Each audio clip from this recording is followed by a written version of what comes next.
विक्रम बेताल की 14वीं कहानी। चोर हंसने से पहले क्यों रोया।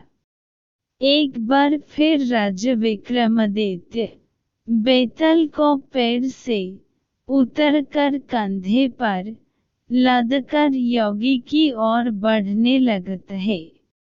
इस दौरान बेताल फिर से राजा को एक नई कहानी सुनाता है और शर्त वही होती है, अगर राजा ने मुंह खोला तो वो उड़ जाएगा और जवाब पता होते हुए भी नहीं दिया तो राजा की गर्दन को धड़ से अलग कर देगा। बेताल राजा को सुनता है। बहुत साल पहले अयोध्या नगरी में वीरकेतु नाम का एक राजा राज करता था। उसी राज्य में एक साहूकार भी रहता था। धनी साहूकार का नाम था रत्नदत्त। उसकी एक ही सुंदर सी बेटी थी, रत्नावती। रत्नावती के लिए कई रिश्ते आए, लेकिन उसने किसी से भी शादी करने के लिए हाँ नहीं की। इस वजह से उसके पिता काफी परेशान थे।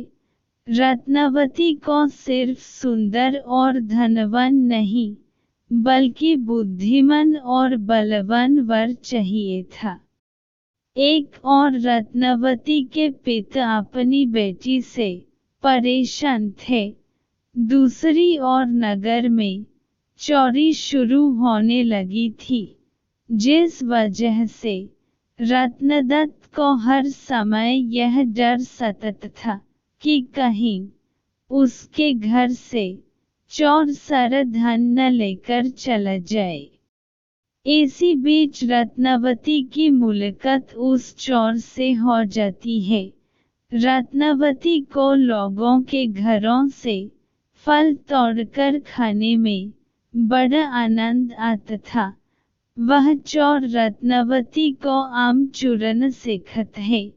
वह लड़की उससे बहुत प्रभावित होती है और रोज उससे मिलने लगती है।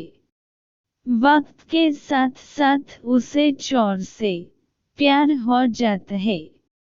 इधर चोर रोज रत्नावती से मिलने के बाद चोरी करने के लिए निकल जाता था। उधर अयोध्या में बढ़ती चोरी से परेशान राजा ने सारे मंत्रियों और पहरेदारों को डांट लगते हुए कहा, नगर में रोज चोरियां हो रही हैं, लेकिन न तो कोई पहरेदार उसे पकड़ पा रहा है और न ही कोई मंत्री उसे पकड़ने की योजना बना पा रहा है। इसके बाद राजा ने खुद चोर को पकड़ने का फैसला लिया। चोर को पकड़ने के लिए राजा रोज रात को नगर में घूमने लगे। एक दिन राजा ने रात में किसी को घर में कूदते हुए देखा। राजा को शक हुआ तो वह भी उसके पीछे चल पड़े। जैसे ही राजा वहां पहुंचे तो चोर उन्हें देखकर कहने लगा, अरे, मुझे तो लगता था कि यहाँ मैं ही एक चोर हूँ। तुम भी चोरी के इरादे से यहाँ आए हो। राजा कुछ भी नहीं कहते। इसके बाद चोर कहते हैं, तुम भी चोरी के इरादे से आए हो और मैं भी, तो तुम्हें मुझसे डरने की जरूरत नहीं है। तुम एक तरह से मेरे मित्र हो। इसके बाद चोर राजा वीरकेतु को अपने घर चलने का निमंत्रण देते हैं। चोर का आग्रह सुनकर राजा उसके साथ चले जाते हैं। चोर उन्हें अपनी गुफा में ले जाता है, जहां उसने सारा चोरी का धन छिपा रखा था।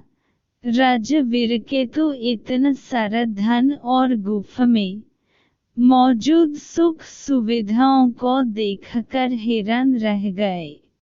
कुछ देर बाद राज ने चोर से पूछा, तुमने इतना सारा धन इकट्ठा कर रखा है, तुम्हें चोरी करते हुए डर नहीं लगता? चोर जोर से हंसकर कहता है, राज की सेना में कोई भी साहसी नहीं है और न ही वो अपने काम को ईमानदारी कर रहे हैं। अगर एक व्यक्ति भी अपना कार्य ईमानदारी से करता तो इतना मुश्किल नहीं होता मुझे पकड़ना। एक चोर राज्य की पूरी सेना पर भारी पड़ गया है, वहाँ कोई योद्धा ही नहीं है। यह सुनते ही राजा ने अपनी तलवार निकाली और चोर से युद्ध करके उसे अपना बंदी बन लिया। चोर हैरान रह गया। उसे कुछ देर बाद समझ आया कि इतनी देर से राजा भेष बदलकर उसके साथ थे। राजवीरकेतु उसे अपने साथ राजमहल ले जाते हैं और फांसी पर चढ़ने की सजा सुन देते हैं। जैसे ही इस बात का ऐलान होता है कि चोर पकड़ा गया और उसे फांसी होने वाली है, तो रत्नावती परेशान हो जाती है। उसे पता चल गया था कि राज्य में जो चोरी कर रहा था वही उसे आम चूरन सिखाता था। परेशान होकर रत्नावती अपने पिता रत्नदत्त से कहती है, पिताजी, जिस व्यक्ति को मैं मन ही मन अपना पति मान चुकी हूँ, उसे राजा ने पकड़ लिया है और वो उसे फांसी पर लटकने वाले हैं। आप कुछ कीजिए। रत्नदत्त को अपनी बेटी की बात समझ ही नहीं आती है। तब वह अपने पिता को चोर और अपनी मुलाकात के बारे में विस्तार से बताती है और कहती है कि वो उसके बिना नहीं रह सकती है। रत्नदत्त अपनी बेटी को समझने की कोशिश करता है। जब बेटी नहीं मानती है तो वह मजबूर होकर राजा के पास चला जाता है। वह राजा को बताता है कि उसकी बेटी रत्नावती चोर से बहुत प्यार करती है। अगर उसे फांसी हो गई तो वह भी अपने प्राण त्याग देगी। वह व्यापारी अपनी बेटी के खातिर राजा को सोने के सिक्के और चोर द्वारा चुराया गया सारा धन देने का प्रस्ताव रखता है, लेकिन राजा उसकी एक नहीं सुनते। कुछ देर बाद ही राजमहल में रत्नावती पहुंच जाती है। वह भी राजा से आग्रह करती है, लेकिन राजा किसी की नहीं सुनते और जल्लाद से चोर को जल्दी फांसी देने को कह देते हैं। जैसे ही चोर को फांसी होने वाली होती है, वह पहले रोता है और फिर जोर से हंसने लगता है। उस चोर को फांसी होते ही लड़की भी अपने प्राण त्यागने की कोशिश करती है। उसी वक्त आकाशवाणी होती है। भगवान रत्नावती से कहते हैं, हे पुत्री, तुम्हारा प्रेम बहुत पवित्र है।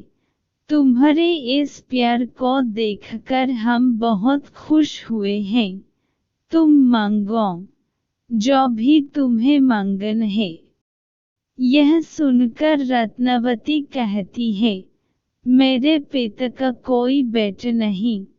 आप उन्हें आशीर्वाद दें कि उनके 100 पुत्र हो जाएं एक बार फिर आकाशवाणी होती है, ऐसा ही होगा। लेकिन तुम कुछ और भी वरदान मांग सकती हो।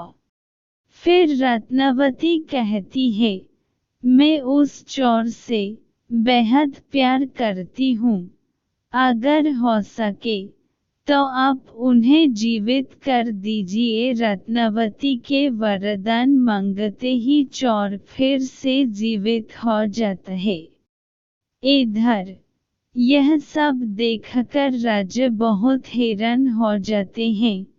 उधर चोर जीवित होने के बाद एक बार फिर रोता है और फिर जोर जोर से हंसने लगता है। इसी दौरान राजा चोर को कहते हैं, अगर तुम सही रास्ते पर चलने का वचन देते हो तो मैं तुम्हें राज्य का सेनापति घोषित करने को तैयार हूँ। चोर खुशी खुशी हाँ कर देते। इतनी कहानी सुनते ही बेताल चुप हो जाता है। फिर विक्रमादित्य से पूछता है, हे राजन, बताओ वह चोर फांसी चढ़ते समय और जीवित होने के बाद क्यों पहले रोया और फिर हंसने लगा? राजा ने जवाब दिया, सुन बेताल, चोर को दुख इस बात का हुआ कि उसने जीवन में सिर्फ चोरी ही की, इसके बाद भी इतनी सुंदर लड़की उसके लिए मरने के लिए तैयार है।